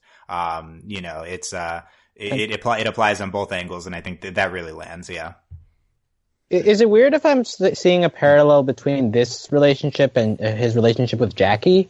Because it's almost the same thing, right? Like he insists, like, oh, I don't want this to end. I like hanging out with you. But when push comes to shove, Star is always he always goes off to go check on Star, to the point where both Jackie and Hekapoo realize, well, you're fine and all, but you got to go somewhere else, so we got to break it off. So like it's the same exact situation in both episodes. Exactly. Yeah. It's Star is Marco's number one, and that's the big hang up for both of them, for Jackie and Hekapoo. I agree. It's the same concept. I think it works really well both times. And I think there's a lot of weight to all of Marco and Hekapoo's interactions in this episode. Really, really big highlight for me. And potentially it's over at the end. Marco, Hekapoo's like, we're done. And we're working together is over. So I don't know. No trilogy for the Running with Scissors episodes. What? Well, you might get the one final ride. Something like that. The one final ride on the dragon motorcycle. Yeah, it's like I need someone I can truly trust, and the only person I can is you, Marco. Yes. I need you for this one final I'd job. watch it. Yes, let's do it. Coming this summer, please. Wow. Yeah, Dylan and Alex are going to go storyboard that. Yeah, we'll write this episode. Okay. Well, if I'm storyboarding, I'm inserting Kelly in there somehow. Yay! Okay, fine. Let's make it a weird, cracky episode. Kelly's That'd not be in the fine. Come on. Love triangle. We already have a love triangle we're talking about. Love. We only got a billion love triangles. Okay. Let's we can make it a pentagon. Yeah, make it go for all the drama, Stan. Don't you want like maximum drama possibilities? I mean, Pentagon would do that. Marco is leaving a lot of girls in his wake, and it's just like... It's true. It's unfortunate that keeps happening. It wouldn't happen if he and Star would just... I know! They need to stop messing just around. To date already. Obviously, that's the solution to all of our problems. Really, Marco's lucky that he hasn't met with a vengeful person, because like Jackie's not going to take revenge. Hekapoo doesn't really care. I'm really surprised how these girls are very mature. Yeah, I was about to say I'm really surprised how mature and not catty or like anything. Yeah, Marco needs to not date Jana because she would not be the same at the. Well, Jana's gay, okay, so not a problem. He's pretty not into Marco. Yeah. Jana would be pranking Marco for eternity. Yeah. Yeah. Exactly. So that's the main thing for me is just them two. It's really incredible. Yeah, Alex pointed, I like that Alex was the first one to point out the two incredible Starco lines from this episode. So congrats, Starco shipper Alex, who the Star's lucky to have a squire like you, and then at the end, Marco to Star, I like keeping you safe more. Like, oh my gosh. Right, like such Starco. That was also good because he was like pointing out, like, look, I'm willing to make a compromise if you can also make a compromise about these crazy midnight shenanigans and portal opening jaunts that you go on. Like, I like that he framed it as like we both should, like, it would be good if we both were able to make a compromise to make the situation better for each of us. That was good. I think that was good. Yeah. Other great Starco line is Marco says, "I'm at your service, milady," and Star says, "Don't ever call me that." It's great. Yeah. Milady. Ultimate creep such thing. It's such a contrast. None of you watch this though, but it's such a contrast to Miraculous Ladybug, where the male lead constantly calls the female lead milady, and oh my god, there's no shutdown. It's a translation thing too, so it's kind of hard, but yeah. Milady. Yeah, so Star's just shutting that down. Good job on that. But look, do you want him to be a squire or do you not? Make up your mind. I guess Milady is kind of a squire benefit. thing, yeah. That's what she wants. Squire with benefit. Okay, again, now Michelle's shipping the Starco. Wow. No, I'm glad we just convinced everyone. That might be what she wants. No. Me shipping is different than like logic and what the show wants. Yeah, let's be fair. Like this episode in particular is laying it on pretty thick. Well, yeah, Nightlife and Deep Dive are both very heavy Starco. Yes. Yeah, it's impossible to ignore even for Exactly. people who aren't actively shipping. So what you guys are saying is that you're now shipping Starco. Gotcha. The other Markapoo forever. Okay, look, I'm also fine with the Markapoo. The other good lines from this episode, right away, we start off with adult Marco. Hold on to my abs; they'll keep you safe. Classic, God. yeah. I prefer just drive muscles. Yeah, Yes, ma'am. Hekapoo calls him muscles the whole time. Yeah, it's great. We have this weird thing with the cat face, human face cats dimension and bunny pirates. I did not need that callback. What was this a callback to? I forgot this was a Yeah, callback. what was the callback? Yeah, in one of the season 1 episodes where they're traveling through different dimensions to look for something, they go through this dimension of the people that look like cats. So not the bunny pirates, but the cat thing. I think the bunny pirates might be a callback too, actually, right? Well, the bunny pirates were in the original intro, and they were also, I think, in the episode of when they were looking for Johnny Blowhole in that Bounce Lounge episode. Oh, maybe. Where's Johnny Blowhole? I do Okay. feel like I've seen Yeah. that. Johnny's not important right now. Sam, why is Johnny Blowhole? Hey guys, remember that old intro? That was so Sam, what are your thoughts on Johnny Blowhole? His name is just really funny. I know it's like a dolphin or whatever, Yeah. but it's funny. Yeah, the best part of the bunny pirates is at the end. It's like, who are they? Angels, me boy. They be but angels. I thought that was great. That was a classic gruffy line read. It was wonderful. a big missed opportunity to say mermaids. I know. Look, we already had our fill of mermaids these 2 weeks, Alex. Oh yeah, Talon, Raven Talon. Any thoughts on? Any thoughts on Talon? What the heck? He's a fluff eagle with heckapoo? was that a bear on his head? Wow. And a guitar riff every time he appears for like a frame. That guy was I will say, very similar to a character in the new Cartoon Network show Unikitty. So I was side eyeing it. But yeah, this is I don't know. I don't have many takeaways from Talon, Raven Talon. At the end, he was like, "You want to hang out, Marco?" Want to hang out? And Marco just casually steps into the portal and As leaves. the guitar riff plays again. Oh man, you were really into this guitar riffs, huh? Yeah, it solidifies it as a great character. Okay. Yeah, no, actually, the guitar player is the real MVP here. Yeah. Talon Raven Talon himself is like, eh. Yeah.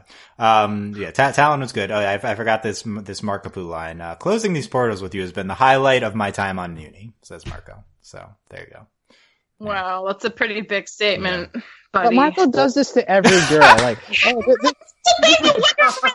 on him. He's yeah, bad. this is the best time I've ever had on this place. Oh, this is the best thing we've ever done together. Like, come on. You're so fun. Yeah, what a heartbreaker. Wow. Yeah.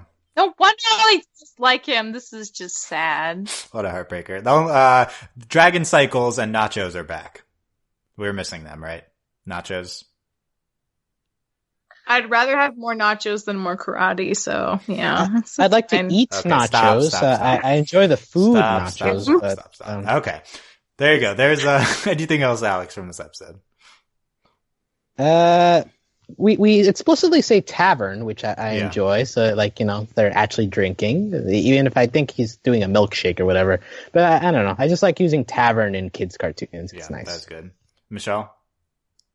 This was my favorite of the episodes. It just had a lot of really good beats. And I agree with Alex that the stuff with Hekapoo and her finding out that Marco been lying did hit better than other things later on in this bomb did, because I feel like there was enough subtle build up to their interactions to warrant it making sense and having us have an emotional response, which I didn't to some other reveals. So overall I thought this was one of the strongest for the past 2 weeks, honestly. I really liked it. I think this episode's better than Monster Bash. I definitely have Deep Dive above them, but this is a really great one. Sam, final thoughts on this episode and all 3 episodes. Again, I'm not really a Huckapoo fan, so whatever. I don't know. Again, I found Monster Bash to be the most fulfilling for me personally, but yeah, that's it. Yeah, That's into how I the feel. twist. I think it was a very exciting twist. Yeah. So Monster Bash, we have all 3 episodes represented. That's good. Alex, final thoughts on the whole bomb. Or not the whole bomb, the whole 3 episodes. Oh, okay. We're not talking whole events today. They were all fine. I think the Nightlife ends up winning as the best episode. Like I've said multiple times, like Monster Bash, the first half is really good, and on its own, it would be a really great episode. The second half is just like all over the place. But I guess I'm interested in the plot lines that we're leaving behind, and I really enjoyed Hekapoo. I enjoyed Jana. I enjoyed the 3 seconds of Kelly. I think I enjoyed Star, which is I know it's not really a hot take, but like in the previous weeks, like it's been like some episodes I like Star, some episodes I'm like, what are you doing? But like here consistently, it's like, okay, I like you. Like this is how I remember Star being, very charming. And like, I don't know, it stood out to me just like I didn't have a problem with the main characters, which I have been having, especially in the first week of this event. Yeah, I do. As I've talked about this before. I think we've had a problem getting inside Star's head these 2 weeks. We haven't been interested in presenting Star's thought processes, and that's been a problem. I think these 3 episodes are better at it. It's still a problem, but Star is better here. Michelle, final thoughts. Yeah. I thought I already gave my final thoughts. On this episode, but all 3 episodes. Oh, on all 3. I thought they were all really good. Some of my favorite moments happened in this last slew of them, and I still feel like reasonably pretty hyped for the rest of the season. I feel like there's still a lot of stuff we have on the table that we could get into more, and I'm really excited. Like, Glossaryck! What are we going to do with Glossaryck? We got to do stuff with Eclipsa. There's so many things left to talk about, so I'm excited. I don't feel as underwhelmed as I was afraid I would by this point in the season. So I'm still like pretty hyped. I'm excited. The hype is still there. That's good. Yeah, I think these 3 episodes were good enough that we got back to the hype levels for the second half of the season. Let me give a quick top 5 episodes of the bomb. Number 1, Deep Dive. Number 2, I think it's close between Nightlife and Lava Lake Beach. I'll give it to Lava Lake Beach for now. Number 3, Nightlife. Number 4, Monster Bash, and 5, I guess, Scent of a Hoodie, but none of the rest of them stand out. So. Yeah. Okay. I have a top 5. Number 1, Lava Lake Beach. Number 2, Sophomore Slump. Number 3, Scent of a Hoodie. Number 4, Nightlife. And number 5, Starfari. I still have a soft spot for that episode. Sophomore Slump too high. I do think that's one of the top half, but anyway. I don't know. I think in general, agree or disagree, the February featured a much stronger slate of episodes. Alex. Probably. I'm like trying to think if that had a lower low. Right, it did have a lower low, yeah. Yeah, because it had like the Trickstar, it had Math Magic, which I don't remember that fondly. But all belts, yeah. And here I guess there's lows too, but like I don't know. I think in terms of plot relevance, February wins. But in terms of just like general enjoyment, I think they're about the same. Should be noted that this is the first half of a season. That was the second half, so we might return to the high, bigger things happening in the second half of season 3. That's true. This could have been the cool down half. Yeah, relatively. Yeah, to a certain extent, we're doing what Steven Universe does, which is for the first half of the season, we have a little bit of a cool down, which I'm very frustrated with both shows. But yeah, I personally really don't think that at least these sections of episodes, they don't really lend themselves to the quote-unquote bomb format. I don't know. I actually, a lot of people are saying we had a lot of quote-unquote duds, so it's better to get them all the way. I agree with Sam. I think this event was really hurt by airing back-to-back because we moved through such large periods of time very fast. I think the time jumps would have seemed more substantial if they were a week after each other as opposed to a day. So we didn't really have enough time to sit on the new state of affairs, and I think that hurt especially the first week of episodes. Okay, so well, yeah. Well, I'm just trying to think, like, what's the big changes that we've had after these 2 weeks of episodes? Eclipsa's going on trial. Yeah, that still needs to happen. Star has a new power. Star can change. Miss Anus is Meteora. Mina Ludberry's back in play. Marco's back in Muni. Marco moved to Muni. Glassrick That's is a dog. There's it.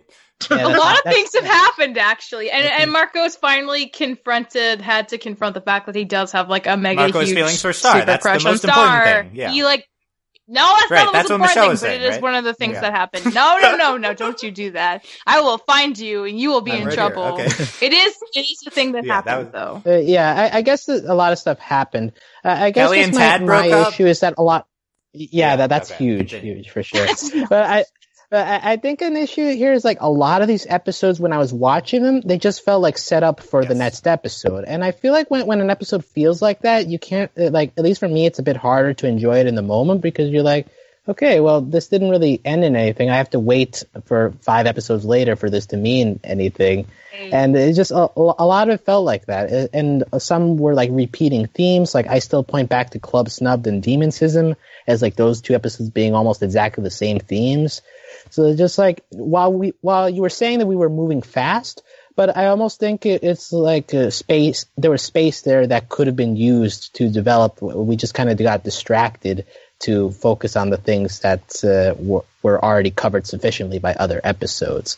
So like, while saying it's moving fast is an okay way to describe it, but I think there's also that issue where some of these episodes just felt like space. Yeah, I agree. I think we spent a lot of time on Tom and Star, which doesn't ultimately matter. We didn't spend any time setting up Star's, like I've mentioned a million times now, why Star wants to be a better princess, her thought process throughout any of that, and the stuff with Eclipsa and Star's feelings on that. There's a lot of stuff that is just like going by very fast, and instead we're spending time with Tom and Star and doing stuff in the Pigeon Kingdom, and who cares about any of that. So yeah, it's more of a space allocation thing, but we do also, it's unclear how much time has passed, but probably a lot, in the show. Yeah. Okay. Anyway, December 2nd, currently slated for the next episodes of Star, Stump Day and Holiday Spell Show. Woo! Exciting. Holiday Spell Show. Is this a spoiler to say the description for it? I don't know. No, go for it. It has Eclipse in it. That's what I'll say. It's not clear if it's a mislead or not. I think if Holiday Spell Show doesn't seem like a plot relevant episode, but. Ooh. Since she's the aunt, maybe we finally get like the tense family dinner, like they're all around the tree or whatever, the stump, and they'll exchange presents, and the Moon and Eclipse will have to sit across the table from each other and stare, and like Moon will stare at her very angrily, and Eclipse will be like, ha, ha, ha, ha, and it'll all come to a head. I love it. Okay, yeah. I hope so, Alex. Yeah. I'm glad we got to I'm ready to be disappointed. We'll do speculation for the Holiday Spell Show coming up, but that's it. That's our coverage of Starvember. Concluding with the hour 45 podcast. Good job, us. Thanks, Dylan. I didn't try to do drug this. We spent like an hour on the first one. We had a lot to talk about Tom. Yeah, there's a lot of Tom talk, as there should be. But if you guys enjoyed our coverage, if you haven't listened to some of the previous ones, you can go back. But thank you for listening to all of our Star coverage. Please comment, let us know what you thought of these episodes, thought of our coverage, and if you enjoyed all of our Starvember discussions, definitely consider leaving us an iTunes review saying how much you liked it. Overlyanimated.com/iTunes. We'd really appreciate iTunes reviews there, maybe on our Star feed as well, Overly Animated Star. Subscribe to our Star feed to not miss any future Star podcasts. We have a bunch of podcasts on other shows coming up as well. All of that at overlyanimated.com. And if you want to keep the Star discussion going, join our Discord, overlyanimated.com/Discord, our Star spoilers channel, which I guess it's not spoilers anymore, but has been very active. So, a lot of, Marco is a royal discussion today. Oh, and, no. You were in charge of that one. I don't support this theory. No, I think Andy. Blame Andy. It's blame the Andy. Lion Diamond thing all over again. No. There was one. Michelle, I disavow this theory. I only support factually accurate theories like lion equals pink diamond. That's the wackiest. Dylan just likes to do things that push people's buttons. What? Come on. Yes, no. I'm learning this. Thank you, Sam. About? Now I know everything. Yo, what if behind Glosswork the is curtain. going to be king? Yeah, we need a good Glosswork theory. I think that would tie everything together. I'll work on that. Okay, so you can consider supporting us on Patreon. That's the number one way to support us if you enjoyed our Starvember coverage at patreon.com/overlyanimated. Thank you very much to all of our current patrons. Really appreciate your support, especially our patron of the podcast, Katrin, aka Katrin, Starfan Katrin. Woo. And thanks as always to all our patron executive producers, John, Ryan, Steve, Alex, Andy, and Hugh. Yep, just a bunch more podcasting stuff coming up, and yeah, find all of it at overlyanimated.com. I'm gonna take this was my, I think, like 12th or 13th day in a row podcasting, so I'm gonna take a few day break, but we'll be right back at it soon. Take a nap. Yeah, so thanks for joining us for the Star coverage, guys, and we will see you next time. Bye. Bye. Adios. Bye. Love you, Kelly.